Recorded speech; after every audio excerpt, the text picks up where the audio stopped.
alam? Gusto mo! Gusto kitang bugbugin! Ano ba nangyari? Pumunta sila Roldan at Jacob sa hidden hideout nila sa mismong kumpanya ng mga ito.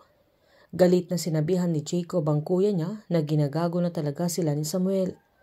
Pinagsabihan ni Roldan na nasa kanya yung bola, kaya hayaan muna nila dahil masisilip din nila at kapag nangyari yun ay patay na si Samuel sa kanya.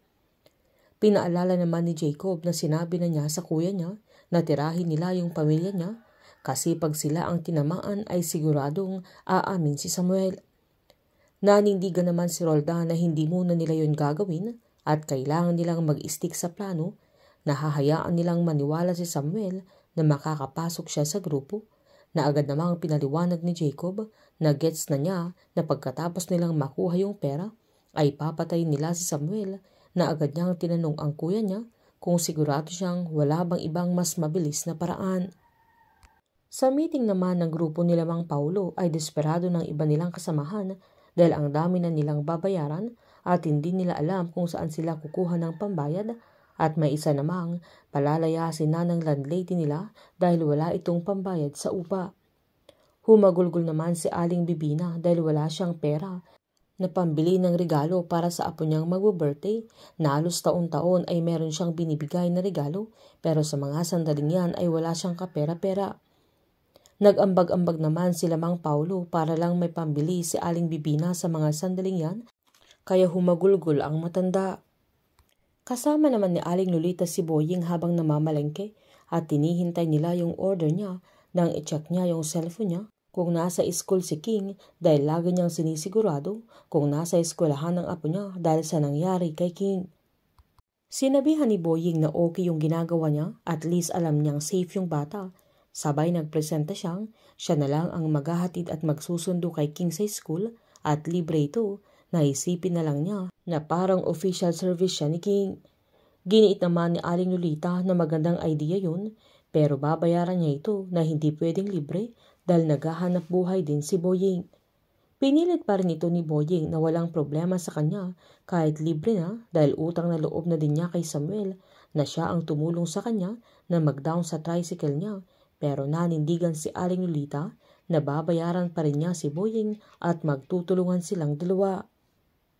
Habang saktong nakahanda na si Arisa ng breakfast nang lumabas si Enzo. Humingi ng sorry ang binata dahil nakalimutan niyang may kasama na siya sa kondo niya at lalong nahiya ito nang mapansin niyang nakalinis na ang dalaga, kaya sinabihan niyang dapat ginising niya ito para nagtulungan silang dalawa.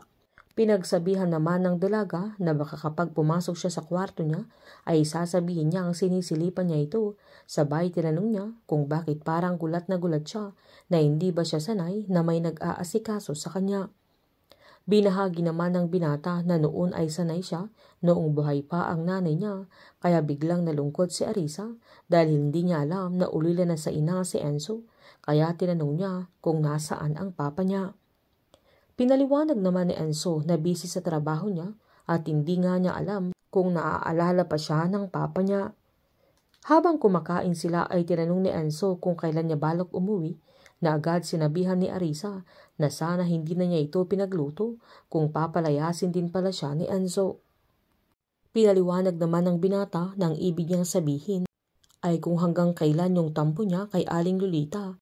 Dahil lahat ng nanay ay nagsusungit pero lagi niyang tatandaan na lahat ng sasabihin ng nanay ay pagmamahal.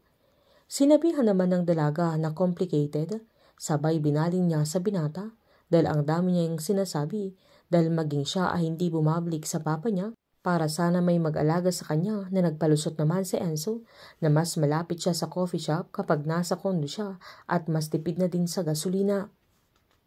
Galit na galit naman sila Roldan at Jacob nang sabihin ng IT nila na 10 crypto wallet yung pinaglipatan ni Samuel sa pera nila, kaya nagwala si Roldan, lalo't mas mahirap mabuksan yung 10 wallet dahil may iba't ibang seed phrase na si Samuel lang ang nakakalam at kailangan nilang ipasok ang mga ito para mabuksan nila at magkaroon ng access sa mga crypto wallet. Pinagbantaan ni Jacob yung IT nila na kailangan nilang gawa ng paraan dahil malilintikan ito sa kanya kapag hindi nila nabuksan. Pinag-initan pa ni Jacob ang ibang tauhan nila dahil may mga hindi nakakota sa araw na yun at kokonti ang mga na-scam nila. Kaya binugbog niya yung isang tauhan nila at natakot yung mga iba, kaya gumalaw silang lahat sa mga sandaling yan na kailangan nilang maabot yung kota nila bawat isa.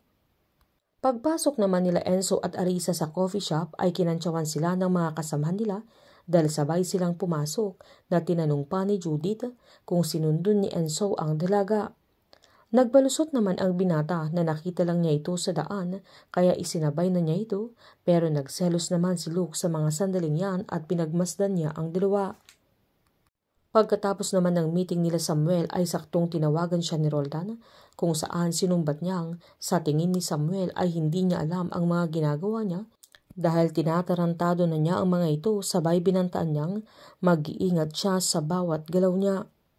Palabang sinabihan ni Samuel na kailangan niyang gawin yun dahil yun ang kasiguraduhan niya at hindi siya basta-basta nagtitiwala. Galit na sinabihan ni Roldan na wag niyang gagalawin yung pera kahit 5 dahil pag ginawa niya yun ay ipapapatay niya ang buong pamilya niya. Palabang sinabihan ni Samuel na hindi nila kailangang umabot doon dahil pinapakita lang niya kung ano ang kaya niyang gawin at kung ano ang pwede niyang maitulong sa kanya at sa grupo nila. Sabay pinatayan niya ng cellphone kaya galit na galit si Roldan sa mga sandaling yan. Sakto namang pupunta si Aling Bibina sa palengke nang makita ni Boying at nalaman niyang kaarawan ng apo niya na butit nag-ambag-ambag ang mga kagrupo nila para maipambili ito ng regalo. Agad namang sined ni Boying yung 10K sa GCash ng matanda kaya natuwa ito pero hindi niya alam na galing yun kay Samuel. Habang nagkasalubong naman sila Samuel at Jacob nang sumabog ang galit ni Jacob, kaya pinagsabihan niya si Samuel na ang sama niyang makatingin. Sabay hinamon pa niya ito pero kalmado naman si Samuel dahil nagulat siya sa kilos ni Jacob sa mga sandaling yan, pero alam niya kung ano ang punot dulo na nagkukunwari lang ito na hindi niya alam na sila talaga ang mga tumatawag sa kanya.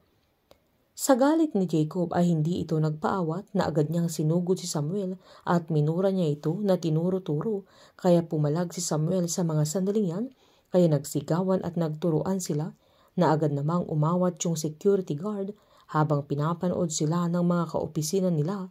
Nang sakto namang dumating si Roldan kaya dinig na dinig niya ang sigawan na agad niyang inawat si Jacob at tinanong niya kung ano ang nangyayari. Na sinabihan niya agad ang kapatid niya na kailangan na niyang umalis at layuan si Samuel, pero pinakita naman ni Samuel sa mga sandaling yan na hindi niya sila aatrasan at hindi din siya takot sa kanila. Matitikman na nila Roldan at Jacob ang bangis ni Samuel dahil kabaliktaran sa inaakala nila na kayang-kaya nila si Samuel, pero kahit mag-isa lang siya ay gagamitan niya ang utak niya at gagamitin niya ang mga techniques na alam niya para mapabagsak ang kanilang kumpanya. Painit ng painit ang mga tagpo, sabay-sabay po nating subaybayan ang advance episode ng Sins of the Father dito lamang po sa aking channel. Patuloy lamang pong manood, mag-like at mag-subscribe para ma-update po kayo sa mga advance episode. Marami pong salamat.